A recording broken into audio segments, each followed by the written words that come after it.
देवी सती की तपस्या देखने क्यों आए थे ब्रह्मा और विष्णु। कथा शुरू करते हैं। कथा के अनुसार जब सती बनी हुई तो एक दिन परमपिता ब्रह्मा और देवर्षि नारद प्रजापति दक्ष से मिलने उनके घर पहुंचे। वहां पहुंचकर उन दोनों ने देखा कि सती अपने पिता से बातें कर रही हैं और मुस्कुरा रही हैं। फिर जब सती की नजर ब्रह्मा जी और देवर्षि नारद पर गई तो उन्होंने उन दोनों को हाथ जोड़कर प्रणाम किया। तत्पश्चात ब्रह्मा जी सती से बोले, हे पुत्री, जो केवल तुम्हें ही चाहते हैं और तुम्हारे मन में भी एकमात्र जिनकी ही कामना है, उन्हीं सर्वज्ञ जगदीश्वर महादेव जी को तुम पति के रूप में प्राप्त करोगी। भगवान शिव ही तुम्हारे योग्य हैं, दूसरा कोई नहीं। फिर कुछ दिन रहने के बाद ब्रह्मा जी और नारद अपने अपने निवास स्थान पर लौट गए। ब्रह्मा जी के जाने के बाद प्रजापति दक्ष बड़े प्रसन्न हुए। उनकी सारी मानसिक चिंता दूर हो गई और उन्होंने अपनी पुत्री को परमेश्वरी समझकर गोद में उठा लिया। युवा अवस्था को प्राप्त हुई सती अत्यंत तेज और मनोहर दिखाई देने लगी। कुछ दिन पश्चात दक्ष ने देखा कि सती के शरीर में युवा अवस्था के लक्षण प्रकट होने लगे हैं। तब उनके मन में चिंता हुई कि परमपिता ब्रह्मा जी के कहे अनुसार मैं महादेव जी के साथ अपनी पुत्री का विवाह कैसे करूं। उधर सती स्वयं भी महादेव जी को पाने की अभिलाषा रखती थी। अंत पिता के मनोभाव को समझकर वे माता के निकट गई और भगवान शंकर को प्रसन्न करने के उद्देश्य से तपस्या करने के लिए आज्ञा मांगी। माता ने बिना किसी बाधा के उसे तपस्या करने की आज्ञा दे दी। उसके बाद दृढ़ता पूर्वक व्रत का पालन करने वाली सती ने महेश्वर को पति रूप में प्राप्त करने के लिए अपने घर पर ही उनकी आराधना प्रारंभ की। तपस्या के दौरान सती किसी दिन भक्तिपूर्ण गुड़ भात और नमक चढ़ाकर भगवान शिव का पूजन किया करती, तो किसी दिन मालपुए और खीर से परमेश्वर शिव की आराधना करती। इसी तरह किसी दिन तिल, जौ और चावल से भगवान शिव की पूजा किया करती। इतना ही नहीं, किसी दिन सती रात भर जागरण करके प्रातःकाल खिचड़ी का नैवेद्य चढ़ाकर वह शिव जी की पूजा किया करती थी। इसी तरह भांति भांति के फूलों, फलों और उस समय उत्पन्न होने वाले अन्नों द्वारा वे शिव की पूजा अर्चना किया करती थी और महीने भर अत्यंत नियमित आहार करके केवल जप में लगी रहती थी। इसी तरह जब सती के तपस्या करते हुए कई वर्ष बीत गए, तब एक दिन सभी ऋषि भगवान विष्णु और ब्रह्मा सती की तपस्या देखने के लिए गए। वहां आकर देवताओं ने देखा सती मूर्तिपति दूसरी सिद्धि के समान जान पड़ती हैं। वे भगवान शिव के ध्यान में मग्न हो उस समय सिद्ध अवस्था को पहुंच गई थी। समस्त देवताओं ने बड़ी प्रसन्नता के साथ वहां दोनों हाथ जोड़कर सती को नमस्कार किया। मुनियों ने भी मस्तक झुकाए। फिर सब देवता और मुनि आश्चर्यचकित हो सती की तपस्या की प्रशंसा करने लगे।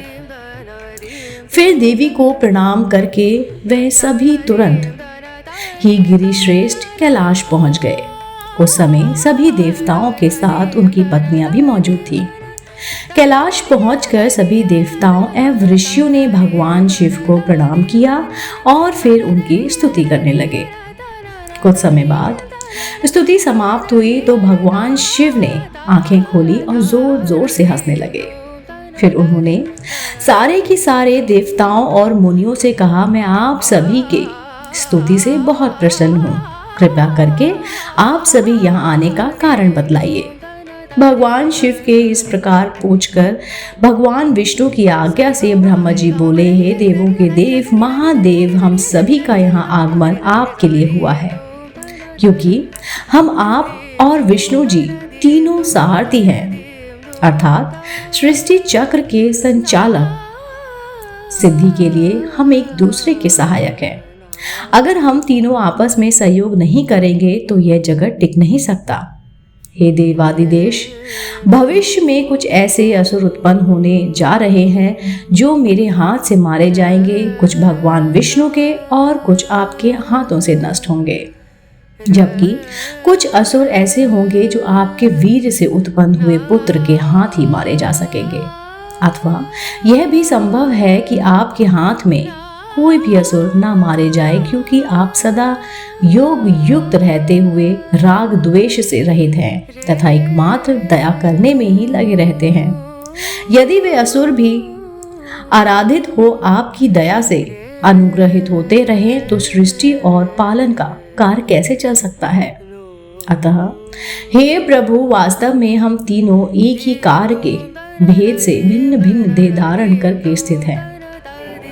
यदि कार्य भेद न सिद्ध हो तब तो हमारे रूप भेद का कोई प्रयोजन ही नहीं है। सनातन देव, हम तीनों उन्हीं भगवान सदाशिव और शिवा के पुत्र हैं, इस अर्थात तत्व का आप हृदय से अनुभव कीजिए।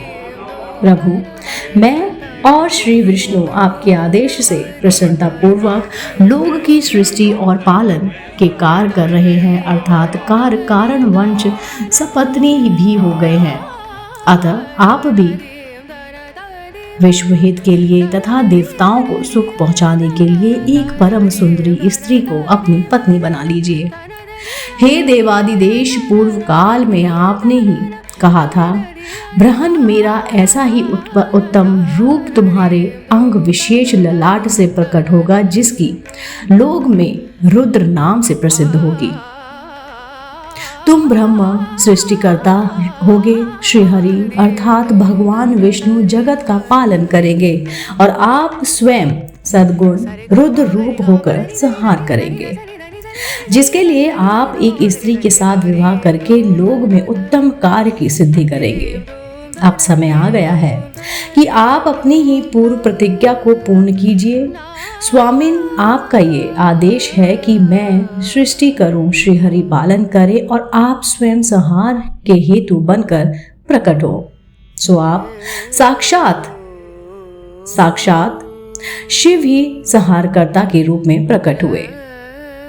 हे शंभु, जैसे लक्ष्मी भगवान विष्णु की और सावित्री मेरी सहधर्मिणी है, उसी प्रकार आप इस समय अपनी जीवन सहचरी प्राण भल्लवा को ग्रहण करें। ब्रह्मा जी के मुख से ऐसी बात सुनकर भगवान शिव मुस्कुराते हुए बोलते हैं, ब्राह्मण और हरि, तुम दोनों मुझे सदा ही अत्यंत प्रिय हो।